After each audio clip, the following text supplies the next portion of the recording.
Hello friends, today we want to talk about GST Amendment Rules 14 which has been notified by the notification number 19 bar 2020 on 22nd December 2020. Friends, these rules have made lot of changes and now I would think that doing business in India from the GST perspective and also doing GST compliance is going to be far more challenging, and we need to be absolutely on our toes to ensure that no business suffers because of any lapse on account of these rules. Now, I will take you few of these rules very quickly. Now, there have been restriction on availing of input tax credit. Now, they have amended Rule 36.4. Now, you all know we had Rule 36.4 earlier, which restrict that we can avail input tax credit only to the extent of 110% of the amount appearing in our 2A. Now, that 110% limit has been reduced to 105%. So, whatever amount is appearing in your 2A, you can only avail 5% more as against 10% earlier. You would also recall this 10% limit also was 20% earlier, which was reduced to 10%, and now it has been reduced to 5%. One cannot be sure whether it will not lead to a further reduction and it will bring to GSTR 2A only. Friends, there is another change which has happened in this provision. Earlier, if the supplier has uploaded the invoice, that amount used to reflect in GSTR 2A and you were allowed 110% of that amount. Now they have changed the word from upload to furnished. So it is not only invoices which are upload, invoice which has been furnished by filing GSTR 1 return or by invoice furnishing facility by quarterly taxpayer. So unless the GSTR 1 or return by invoice furnishing facility has been furnished, that amount cannot be considered for computing this limit of 105%. So there are two changes. 110% has been reduced to 105%, and the invoice is not merely uploaded, but it has to be furnished by filing GSTR 1 return. There is another change which has happened, that now if there is a significant anomaly in your GSTR 3B and GSTR 1, that can lead to or GSTR 1 of your supplier. So if there are anomalies between the input tax credit that you avail in your GSTR 3B and the input tax credit that is reflecting in your 2A because of GSTR 1 filed by your supplier, if there are significant anomalies in that, the proper officer can suspend your registration. So it is not only that if you avail more than 105%, if you avail more, you could be liable to pay interest. This could lead to suspension of your registration as well. So my dear friends, please be careful. We can all fight for the financial liabilities. We can all fight for interest or penalty or when a show cause notice comes to us. We can all do that.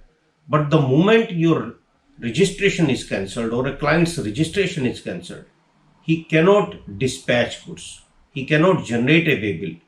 And if somebody's business is stopped or it comes to a halt, the entire management come down to tax department. Nobody on earth would like his business to get stopped. So it has to be very careful. And what we need to do now then? We need to ensure that all our suppliers upload their invoices, they file the return, and we regularly monitor what is amount is appearing in 2A. And if there is any difference, it is immediately taken up with the supplier and immediately it is getting reflected. There could still be situations where amount is not appearing in GSTR 2A, and for that the businesses would have to suffer by paying additional cash. And in view of this current situation where liquidity is a challenge, this is going to be a significant challenges for business. But the law which has been amended the way rules have been amended, this is a very, I would say, challenging situation. Next rule which has been amended is Rule 86B. It has actually a new rule which has been introduced. Now, what 86B says? 86B says for a business whose monthly taxable turnover without the exempt or export turnover is more than 50 lakhs, he cannot pay his entire output liability by utilizing input tax credit. That means he has to necessarily, the restriction is to the extent of 99%. He can utilize input tax credit only to the extent of 99% of his output tax liability. That means he has to pay 1% in any case, he has to pay 1% in cash, and only 99% can be utilized for payment of output tax liability.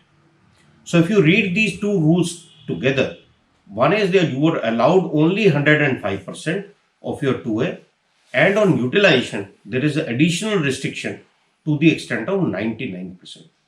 So businesses would have to shell out cash for payment of their output tax liability. Otherwise, they will not be able to meet these provisions.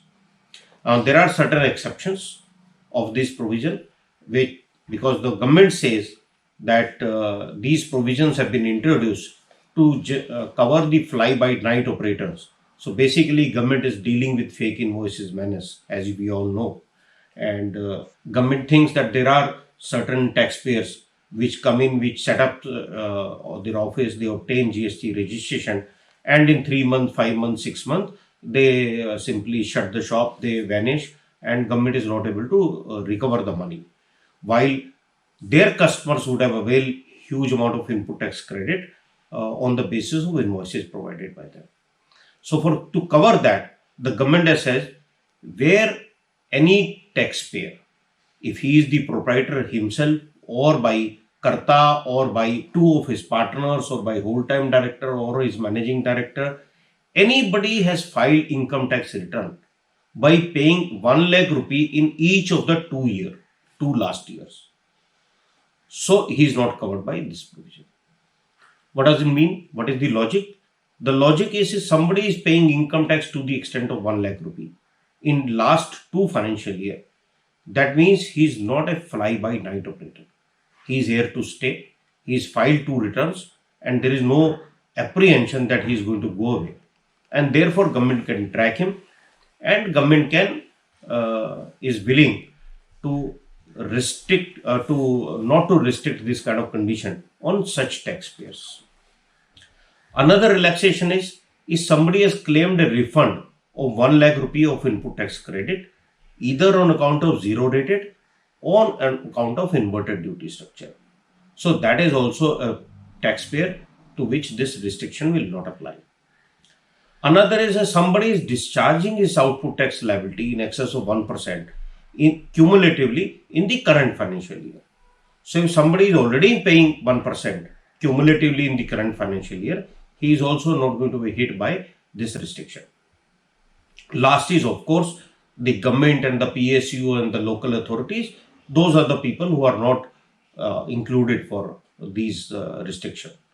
But all other assessees which has a turnover of 50 lakh rupees or more in a month, other than their export or exempted sale, they can utilize only input tax credit only to the extent of 99%, and 1% has to be necessarily to be paid by cash. So this is also a very, I would say, retrogatory provision. This reminds me of a situation many of old professionals or old tax people would know, that we used to have a situation where excise people used to come in and they used to forcibly physically take away all the RG3 23 and RG3 registers. Thereby the businesses were not able to debit in those registers for moderate credit and necessarily has to pay duty on cash. Similarly, we used to have a rule 6.5 in Senate credit rules, where they used to provide that only 80% of the output tax liability can be by payment of input tax credit, and remaining 20% was necessarily has to be paid by cash. Probably looks like we are going back to that direction, and certainly it doesn't look like that GST is what we are getting today is not the GST that we have expected to be, because the whole GST, soul of GST used to be the seamless input tax credit, availing as well as utilizing. But that has been put into so many restrictions, and I am not sure whether it is still the GST that we anticipated and that we eagerly waited for to be introduced.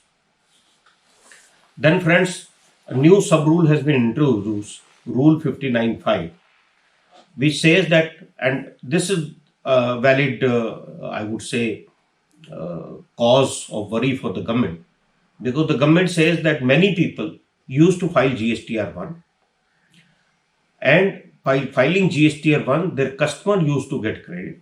But when it comes to payment by those people, they were simply not filing GSTR3B. Now, GSTR3B is the return, as you know, where you have to pay tax. So people were filing GSTR1 and not filing GSTR3B, and this practice was going on for many months. So government says while it was reflecting in two way, the customer was getting credit, but government was not getting revenue. To curb this practice, the government has introduced these rules that if a quarterly taxpayer, if a monthly taxpayer does not file his GSTR 3B for 2 months, his ability to file GSTR 1 will also be locked. So if a monthly taxpayer does not file 3B for 2 months, he will not be able to file GSTR 1 also. Similarly, for quarterly taxpayer, if he fails to file GSTR 3B for one tax period, he will not be able to file GSTR 1, or he will not be able to use the invoice furnishing facility. For the people who are covered in that 99% tax bracket, that is the assessees having monthly output tax output turnover of 50 lakhs or more, for them also, if they fail to file GSTR 3B even for 1 month, their ability to file GSTR 1, that will also be blocked. So I think this will bring a more discipline to the businesses, and government will get its justified revenue. And I do not think that we can argue on the basis of that people can still do business by filing one return which is convenient to them and to their customers, and not filing the return which is required for government to collect revenue. But a very stringent provision amendment has been made in Rule 21A. 21A, as you would know, is the provision which provides for suspension of GST registration. Now, what it says where a proper officer has reasons to believe that the registration of a taxpayer is liable to be cancelled under Section 29 or Rule 21, he can suspend the registration. Okay, fair enough. If he has a reason to believe, he can probably suspend the registration. Okay, but most important is the rule now deletes the requirement of giving an opportunity of being heard. The rule says where a proper officer has reasons to believe that the GST registration is liable to be cancelled under Section 29 or Rule 21, he can suspend the registration without providing any opportunity of being heard. Friends, this is a very draconian provision. This provision must be either withdrawn or struck down by courts, because there could be several reasons. The assessing officer could have reasons to believe, maybe on a valid ground, maybe not on the valid grounds. At least for such a drastic step of suspension of registration, which actually means stopping the business, should not be done without giving an opportunity of being heard to the taxpayer. This is extremely uh, bad, and I would think that in terms of settled principle of natural justice, the uh, opportunity of being heard must always be provided. You can bring in smaller window that you can give him a 7-day opportunity, you can give him 14-day opportunity, you can say I will not give you an extension. But suspending someone's registration without giving him an opportunity of being heard is, in my view, is completely unacceptable. Then once his registration is suspended, thereafter he will give him a notice of 30 days that why your registration should not be cancelled. So notice is contemplated, but only after suspending. Now what would happen, my dear friends? The registration would be suspended, you would not be able to generate waybill, you would not be able to raise invoices, the people will not be able to raise invoices on you, your business will come to a standstill, and there would be then only two opportunities for a taxpayer.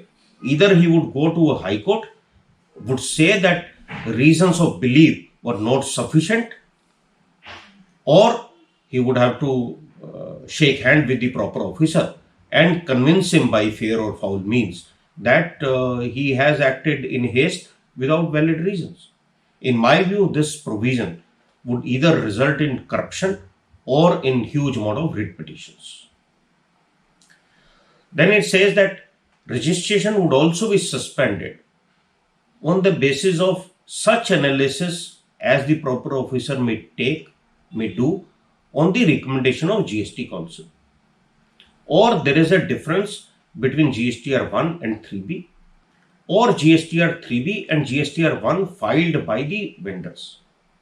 On that basis, if there is a variation, then registration can be suspended.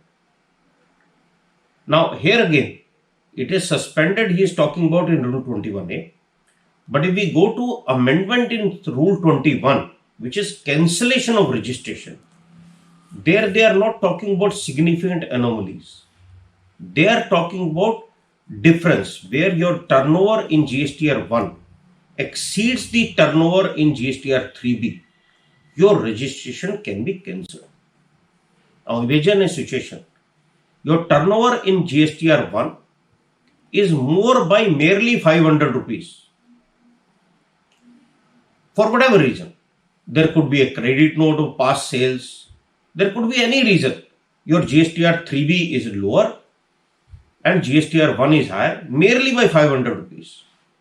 This transaction gets covered in Rule 21, liable to cancellation. The moment this transaction or this difference is covered in Rule 21, which is liable for cancellation, under Rule 21A, the proper officer gets power to suspend your registration without giving any opportunity of being heard.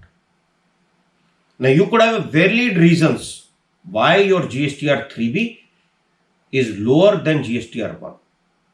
But the proper officer would first suspend, then call you for explanation. In my view, this again is quite unacceptable, given we all know GSTN network itself is not established. There are significant challenges in understanding of the GST law, even by top professionals in the country, much to talk about the small taxpayers. And in this kind of situation, we are introducing rules which lead to cancellation of registration merely on the basis of GSTR 3B turnover is lower than GSTR 1. In my view, this is not business friendly at all. This is purely and purely officers or bureaucracy friendly. This is certainly not going to help businesses at all. And this is not going to help government in collecting revenue as well. This is only create an atmosphere of fear and more corruption. Now, in case of waybill, we had a time limit that for every 100 kilometer, the validity of waybill is used to be 1 day. And for every 100 kilometer thereafter, used to get 1 day for that truck to travel. There are challenges, there are no entries, there are several situations on the road, etc., etc. But the government has changed that rule also. Now, now you get 1 day, not for 100 kilometer, but for 200 kilometer. So for every 200, first 200 kilometer or every 200 kilometer, now instead of 2 days, you get only 1 day. And if we all know, if the validity of waybill gets expired, it will creates a lot of issues. So therefore, it will be extremely important for you, whenever you issue a waybill, you talk to transporter, you must ensure that remains within the prescribed timelines, and you now cannot leave it to the transporter to monitor movement of his trucks. It has to be, you have to take control in yourself, in your tax department. Somehow you have to track probably every truck that goes out of a factory, whether it is reaching the destination within time or not. So if you ask me tomorrow that should I focus on doing business or should I focus on doing GST compliance, I would say the business has been happening for years. Now you should focus on doing GST compliances. Business probably will take care of itself. Or even if it doesn't take care, government is not bothered about doing business by you. Government is more concerned about you doing correct GST compliance, howsoever difficult they may be. But they are not bothered about whether you would be able to do business, you would find time to do business. That is none of the government's concern. That appears to be the crux of this provision. Now, earlier what happened? If the GST is suspended, okay, you can say GST registration portal is different and e-waybill portals are different. So it is not necessarily that once GST registration is suspended, your ability to waybill also gets suspended. Now that has been also blocked. The moment GST registration is suspended, your ability to generate waybill would also get suspended. So he would issue your notice after suspending, but your business will come to a halt. Your dispatches would stop. So every morning you come to your office, please check whether your GST registration is still valid. If it is valid, thanks God. Because you would never ever know when it would get suspended. Because he is not even required to give you an opportunity of being it. That's bad it is. Moving further, there have been changes in registration process. Now, registration process, they say earlier they're given Aadhaar based option. Now you have to do biometric and Aadhaar based verification. If that verification is done, you would be given registration in 7 days instead of 3 days earlier. But there is an additional requirement that has been imposed. You are now required to produce all the documents which you have uploaded as part of your registration application at a facilitation center, and all those documents have to be produced in original. To my mind, this is extremely difficult to comply. I tell you why.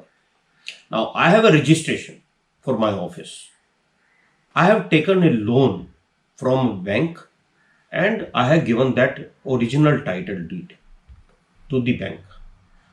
When I have to produce, I have uploaded a copy of that deed because I have a photocopy. I uploaded a copy of the deed as a ownership proof, as a residence proof, as an address proof to the registration portal. Now government says you have to produce that original title deed, which is mortgaged with the bank for obtaining a loan. How will I do it? And most of the businesses, they take loan on procuring property. The title deeds are lying in the bank.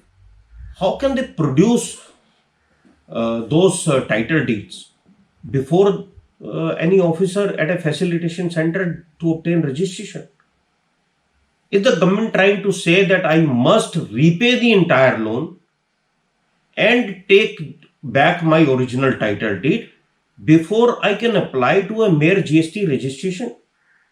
Is this the intention? I don't think so. I don't think it is possible. I don't think it is practical. So probably Government probably will clarify, or there may be other modes by which you can produce or you can establish your title.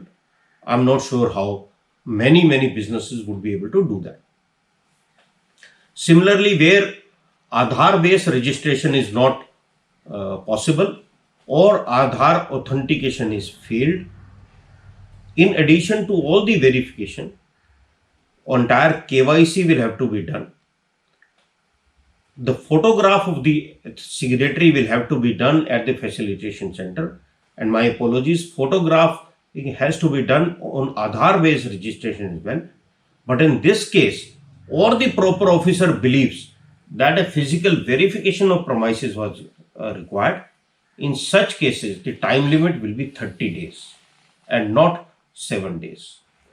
So, given my experience of 28 years, let me tell you, proper officer would feel a need of physical verification in almost 100% of the cases. So they will believe that in 100% cases, we need to do physical verification, and for two reasons primarily. One is it gives them 30 days instead of 7 days. Another is they physically verify. Some inspector or somebody will go, and when inspector used to come for verification, when VAT registration was given, and what used to happen at that time. So that would happen now again. The same corruption will come back. All the faceless assessment and all that we are trying to do is going out of window. But in GST, there is another fear which is not related to today's amendment, but let me bring it here. We have section 67, which gives power to inspection to a proper officer. Now, the moment inspector or somebody visits premises, and on a slightest of pretext, he can obtain the power to do inspection under section 67. Now, section 83 empowers proper officer to attach property of a taxpayer, including his bank account, while inspection is in progress, regardless whether he detected something or not. If the inspection is going on, the proper officer has a power to attach the bank account. Now, what would happen? Physical verification will take place. It could very easily get converted into inspection, and which could lead to attachment of bank account. Now, you are best judge to decide whether physical verification is an easy thing or is going to create a lot of challenges. That's all on these rules. I'm pretty sad the way these rules have been notified.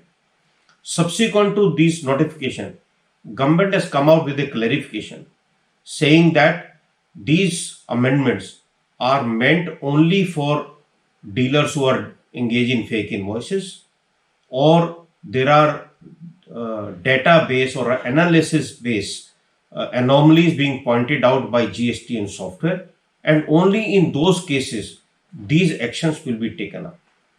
Okay, the intentions could be pretty noble, but nothing in the rule which prevents a proper officer not to take these actions in case of all other taxpayers.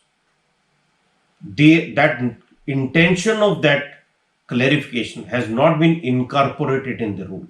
The rule does not say that proper officer can suspend the registration only after receiving inputs from GSTN. He says as reasons to believe, which is as open for debate or interpretation as it can be. So I'm pretty sad, and I believe a lot of professional and professional bodies are raising voices against it. In my experience, professional voices do not make too much of the impact.